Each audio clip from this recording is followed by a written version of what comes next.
Art Squad, and welcome to Get to Know the Artist. Today's featured artist is Debbie Hamlin.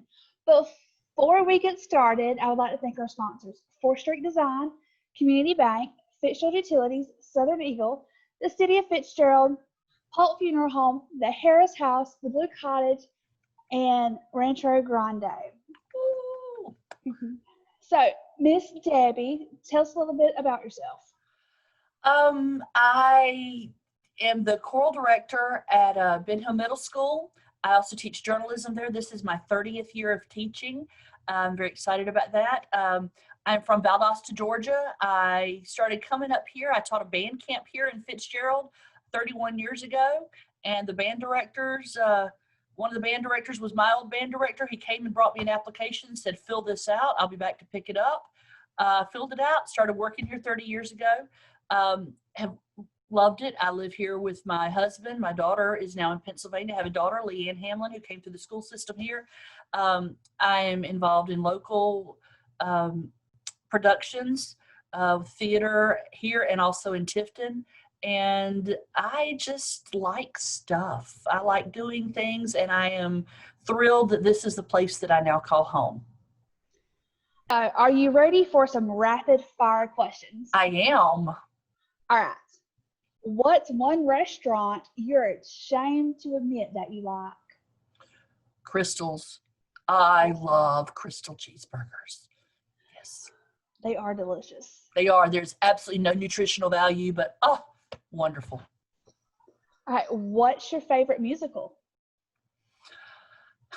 Jesus Christ Superstar. I love it, and I used to watch it with my mom, and so nothing will ever top Jesus Christ Superstar. What's one of your favorite TV shows growing up? Growing up? Oh, Lord. Andy Griffith Show. We always watched that in the reruns and everything. Loved Andy Griffith Show. On, Sunday mornings before church, we'd watch Speed Racer. I loved Speed Racer. Happy Days, MASH. Because I'm old. These are the ones, but probably the Andy Griffith Show. And then what's a current TV show you enjoy watching? The reruns of Big Bang Theory. I love Project Runway. Mm-hmm. We are watching MasterChef right now. Love that.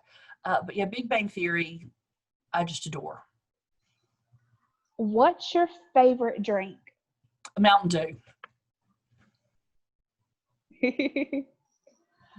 What's your go-to karaoke song? Probably Over the Rainbow. Doesn't get people up and dancing, but I love the song. Well, it's a song everybody knows and can relate to.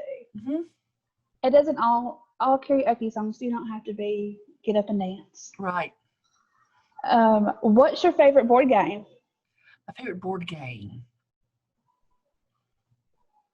Trivial Pursuit. Ooh. I love Trivial Pursuit.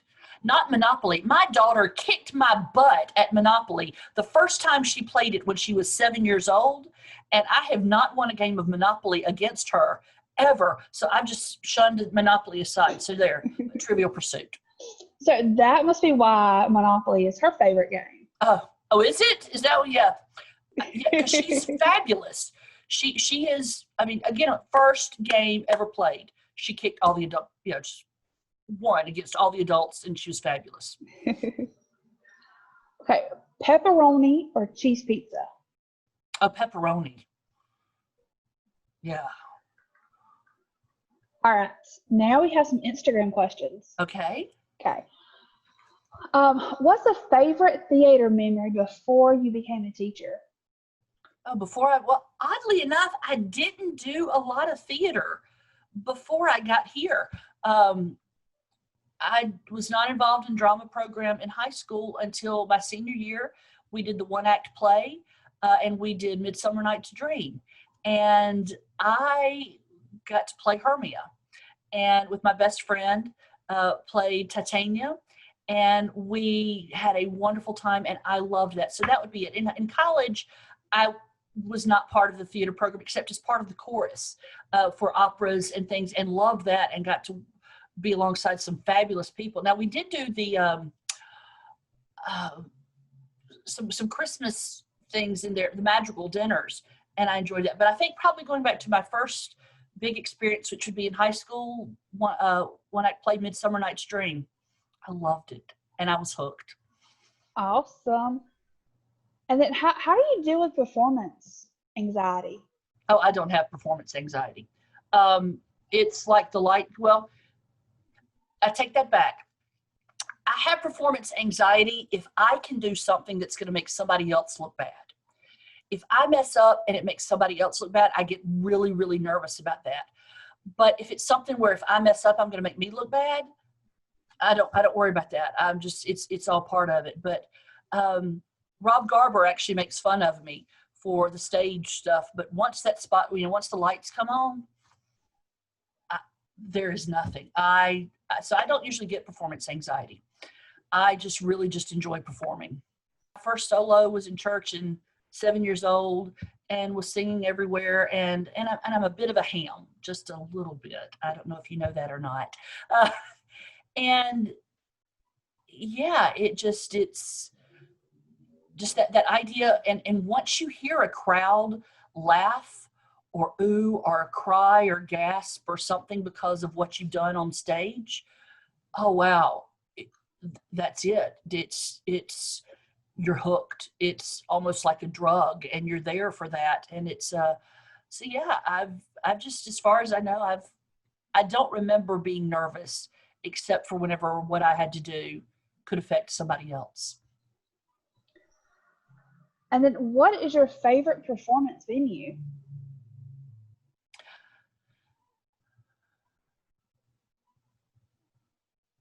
Thinking.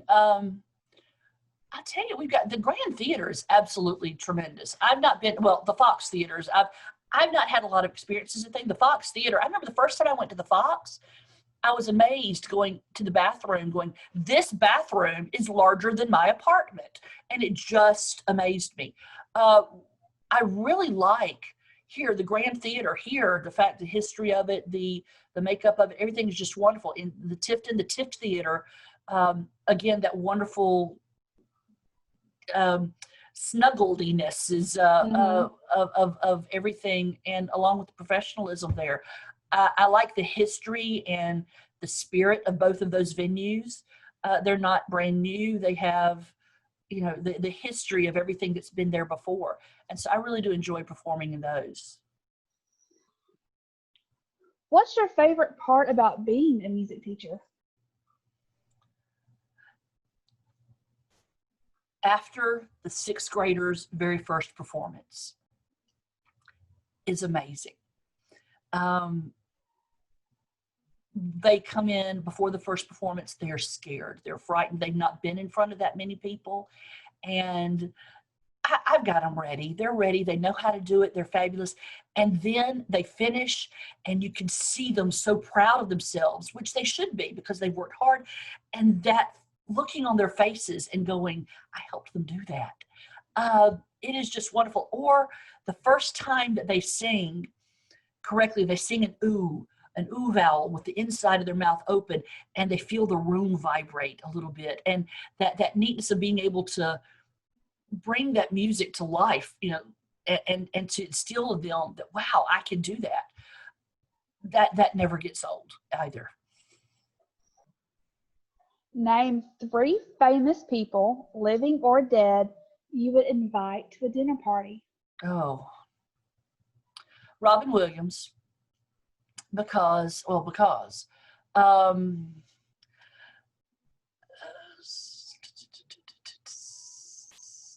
Lin-Manuel Miranda, he is brilliant, and I would love to see him and Robin Williams riff off of one another. And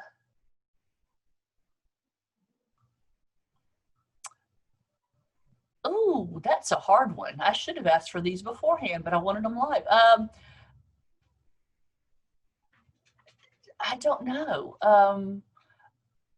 Then my mother.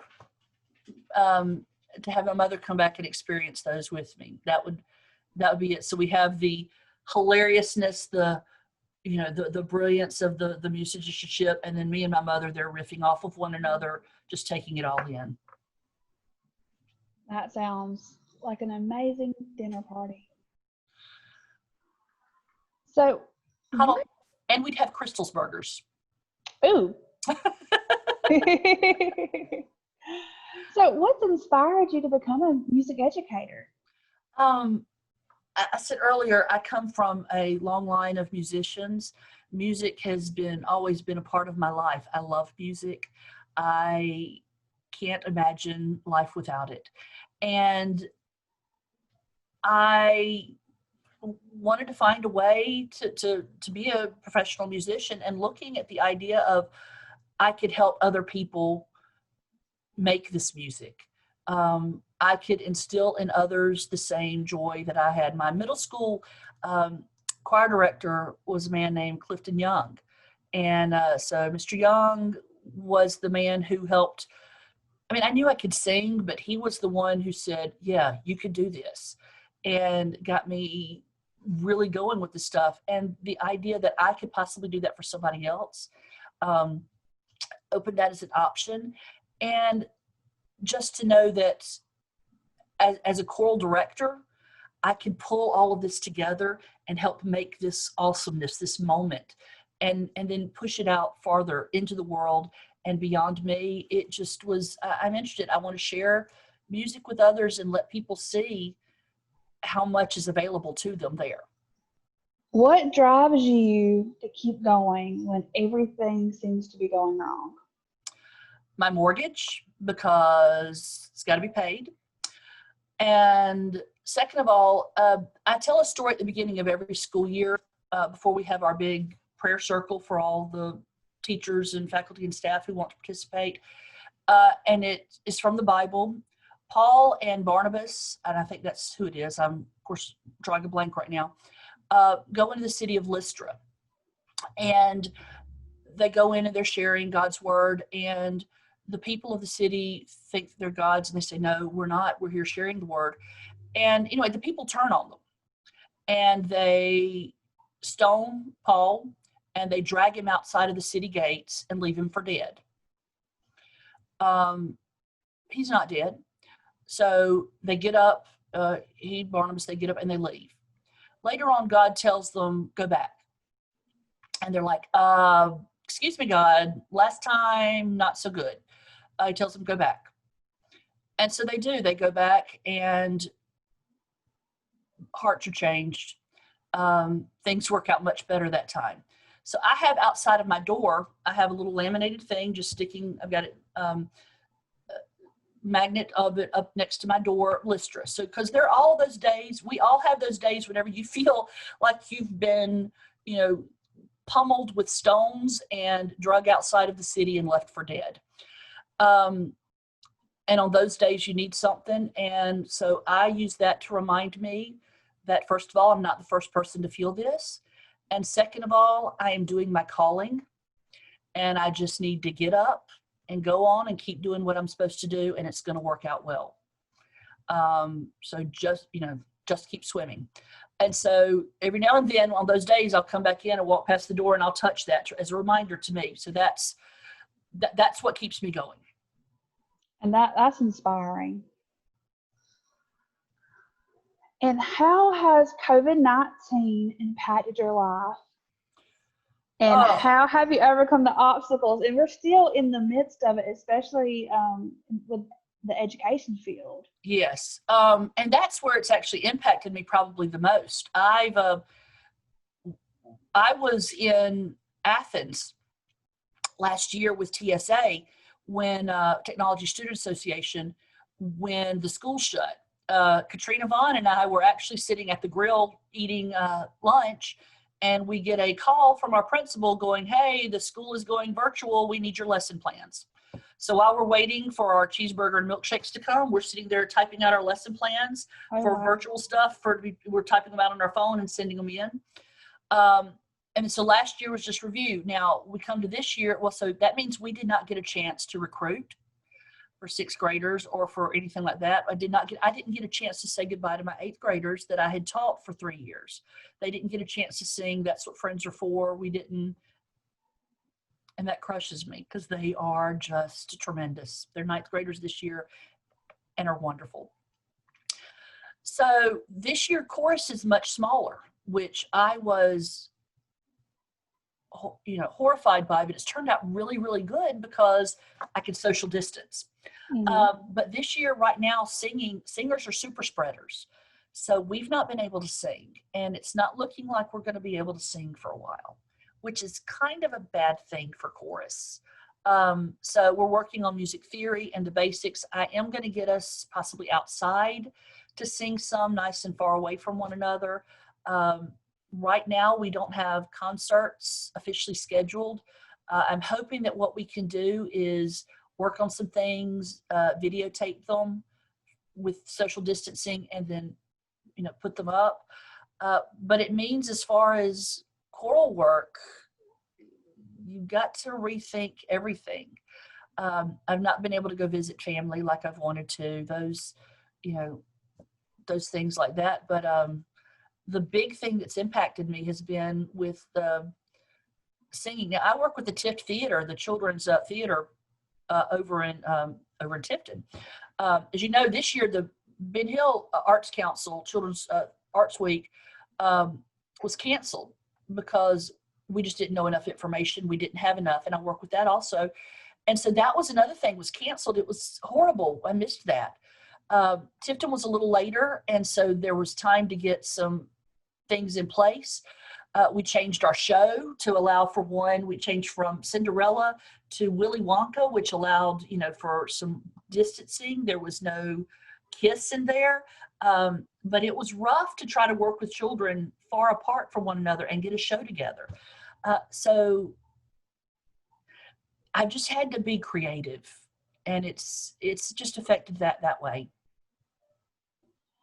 But also with growing up being creative, having that creative mindset has had to help you overcome these obstacles. It has. It's now, don't get me wrong. My first reaction to any of this stuff is, and I freak out and possibly have just my little moment, a little breakdown, and then I'm like, okay, big girl panties, put them on, let's go. And so I've gone through a lot of big girl panties here and have just figured it out and go on. But yeah, it's helped tremendously being one who thinks outside of the box anyway. You have impacted Ben Hill County for over 30 years as being one of my middle school chorus teachers. And in that process, you've instilled that's what friends are for, which I remember that when I was in 8th grade. And it's so cool hearing 8th grade students talk about that song. I'm like, I got to do that song when I was 8th grade. And also Celebration of Life. Yes.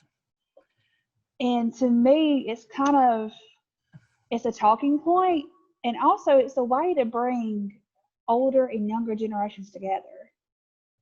And that's something that you've instilled in all 30 years of your chorus students. Well, thank you.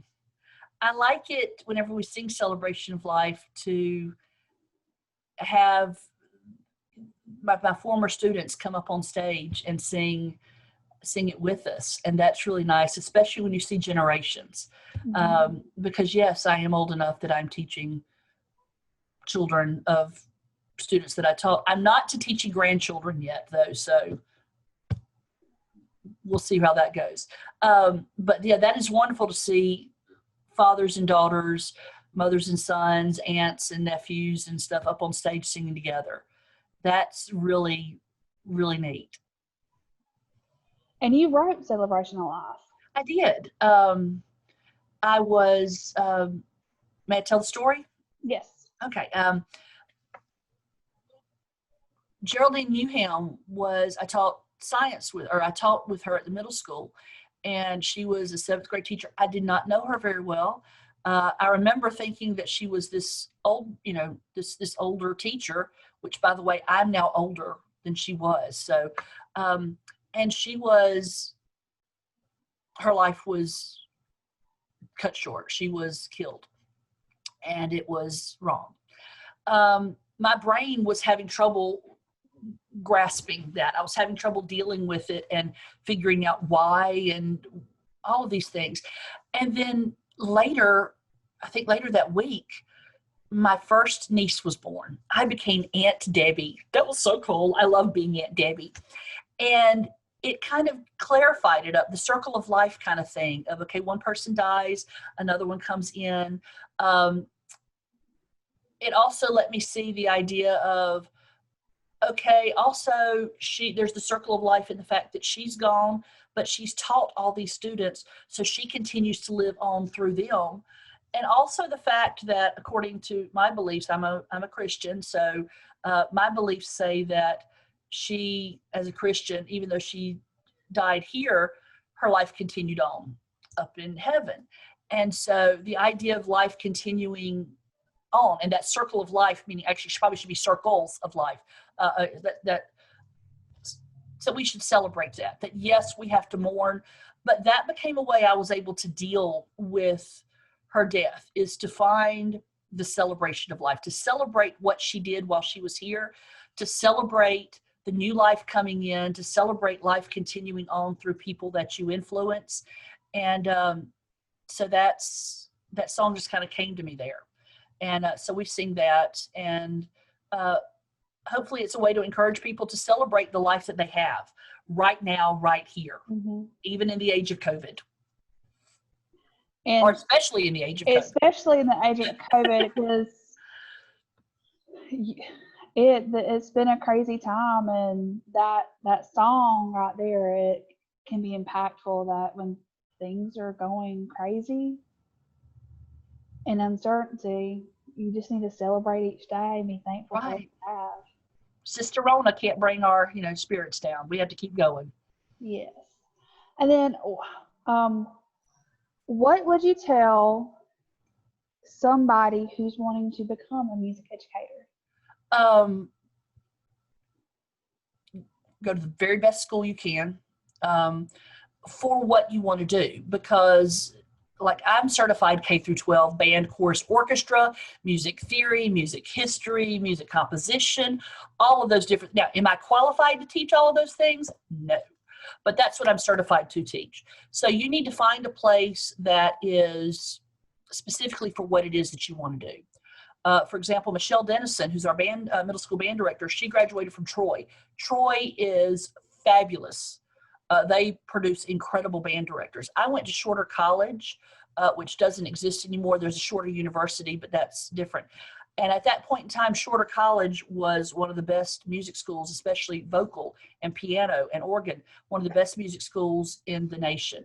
So find a school that focuses on what you want to do, whether it's secondary, elementary, vocal, orchestra, band, composition, whatever it is that you want to do. Find that school and go to the very best one that you can.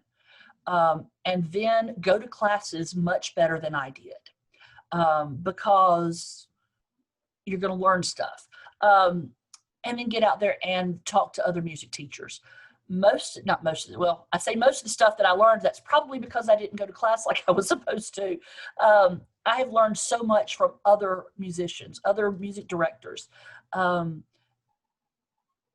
it is just fabulous. Also, if you want to be a music teacher, learn about the other parts of school, because as musicians, I teach language, I teach math, I teach science, I teach social studies. All of those things come together, and by knowing them, I'm better able to do my job and better able to help those other teachers by letting kids attach to them differently. But yeah, find a good school, do your due diligence, and soak up every bit of knowledge from every single person you can.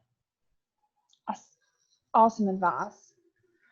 And how can somebody contact you? I am on Facebook, Deborah Willis Hamlin. I am the school email. It is debbie.hamlin at benhillschools.org. On Instagram, you can find me there. So all of those different things, and I just try to put out a little bit stuff here, there, and yonder in all the different places. And I will link all that stuff in the description box down below. Yeah. Is there anything else you would like to talk about? I want to say something that I have been saying for years about Fitzgerald. Whenever I came here, Fitzgerald's a small little city, but the amount of artistic talent in this city, it is amazing. We have a higher percentage of artistic ability in here than I have seen anywhere, and a huge support for it.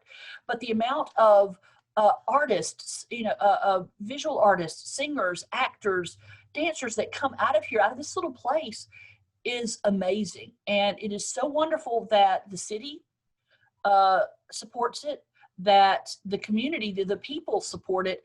And I encourage people to keep that up and go to these things. Our people who are out at college or working professionally in these fields, watch them, keep up with them. You've talked to Leanne, you've talked to Jonathan. We have different artists of all kind of different things. But I think that they're all so good, partially because of the support that they got from here. But for anybody who is not aware of it, actually, we have just all kind of talent. Our sports talent is amazing. Mm-hmm. Our intellectual talent, our kids are leaving school and they are going out there and they are conquering the world. And our sports students tend to get a lot of, they get seen a lot, which they completely deserve. They work their tails off constantly. Work to try to find those students who are doing well academically, those students who are doing well in the fine arts, those who are doing well. We've got wonderful vocational education programs going on, and we have students who are kicking butt in those as well. Find them and support them, because they're putting our name on the map. There are a lot of people who know where Fitzgerald is because of a lot of different reasons. And most of them are good. So just get out there, keep supporting our young people, and just support and love one another. And if you could go back and tell your younger self anything, what would it be? Believe in yourself. Yes, you can. It was a long time that I didn't think that I could do it. Whatever it was, and that not being the best does not mean that you're not good. I want to tell one more story. Here we go. My first day at Shorter, I was going on the tour around the college, and we run into this person, and they're talking to him like, "Oh, we're good," and so it is. And turns out the person we ran into, she had just come back from doing a summer work. She was a rising junior, and she had just come back from working with the Metropolitan Opera over that summer. That automatically you go, oh, crikey, I am nothing. And I got to go to school with some incredible people with some incredibly fabulous people. And I'll be happy to spend more time telling people about it. If you want me to talk about some incredible people, come talk to me and I'll tell you about them, because they're wonderful. But it let me realize that they are really fabulous, but so am I. And so that would be the thing that I would tell myself. Just because you're not the very best doesn't mean you're trash.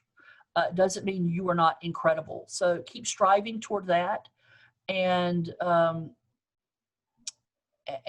doing what you can. That would be what I'd tell myself.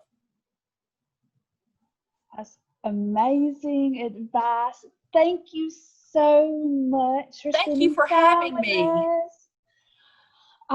We've got to do this again. Yes. And then we will make sure you follow the Arts Council Facebook page. Make sure you follow this YouTube channel. Click subscribe, click on the little bell, and give us a thumbs up to know that you're liking the series. But thank you so much. And hopefully we're looking forward to some performances, either virtual or in person pretty soon. Bye. Bye. Mwah.